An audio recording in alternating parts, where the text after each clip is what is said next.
All right, thank you. What a treat this is. These guys are usually in little boxes in their home offices when I speak to them. In fact, Pierre LeBrun has not been in the studio since July 1st. It's free agent frenzy. It's been a while. He no longer has a security guard. He's not even a temp. Security card. He's not even a temp. Security guards he still has. Yes, There's Chris Johnston. Yeah. There's Pierre, Darren Dreger alongside. What we thought we'd do here is a little cross-Canada checkup and go through the 7 Canadian teams as to where exactly they stand less than 2 days before the deadline. Let's start in Toronto, Drake. We've been talking about this for about 2 months. Does the pursuit of a center continue? It does, and Brad Treliving and the Toronto Maple Leafs are as eager as ever to acquire that number 2 center, or worst case, the number 3 center. But I don't think that the targets have changed a whole lot, despite the reality of where the St. Louis Blues are, and that's right near the playoff line in the Western Conference.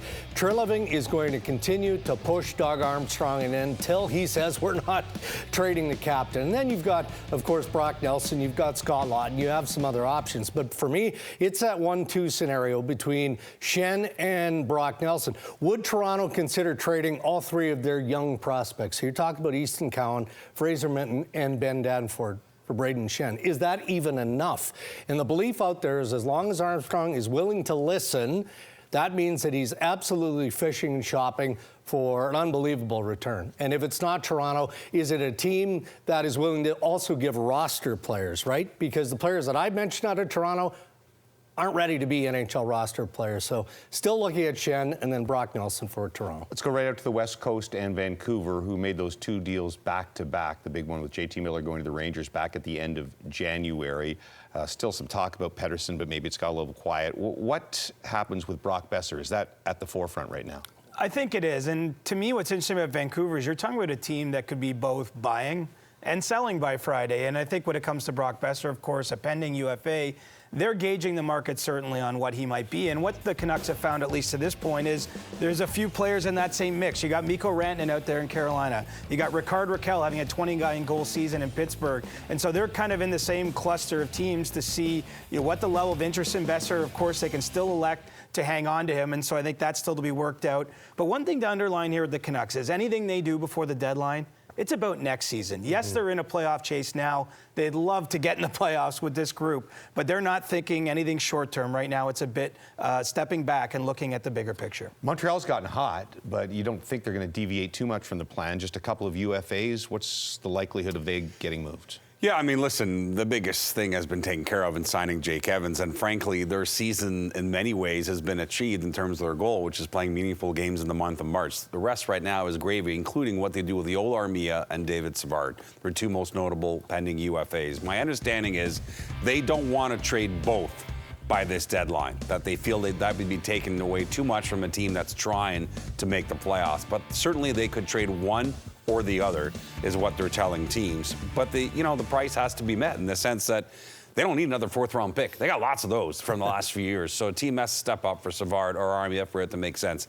The other conversations Montreal's having, according to people around the league, is that they're looking to make a hockey deal potentially. The type of deal that Ken Hughes has been known to make in the month of June, if he can do it before Friday's deadline for a player that fits long-term, then he would. But right now, I don't see anything that is imminent that way. The best team in Canada all year long, the best team in the NHL all season long, the Winnipeg Jets. Is second-line center still the number 1 priority? That's exactly what the priority is. And look, I mean, it could come down to Toronto, Winnipeg, and ultimately, I guess, it comes down to Lou Lamoriello and the New York Islanders deciding whether or not they're actually going to trade Brock Nelson.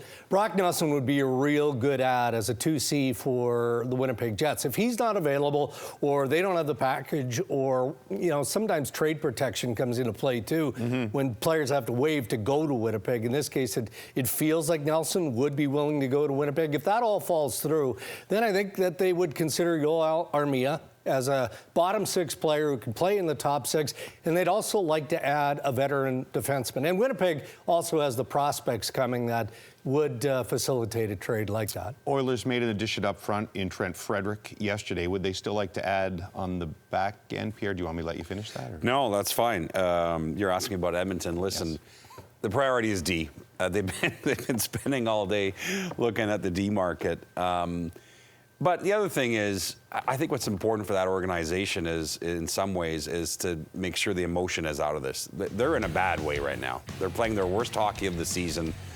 And this is a time that's really dangerous, 48 hours out, to make a trade that you regret. And I think Stan Bowman's trying to keep his cool here, and I think he will. Yes, they need a defenseman, but even though a lot of people want to see him go trade for a goalie, I don't believe that's a priority for the organization. I want you to cover the Sens and the Flames. Sens in that wild hunt for the wild card right now. Anything significant likely to happen there?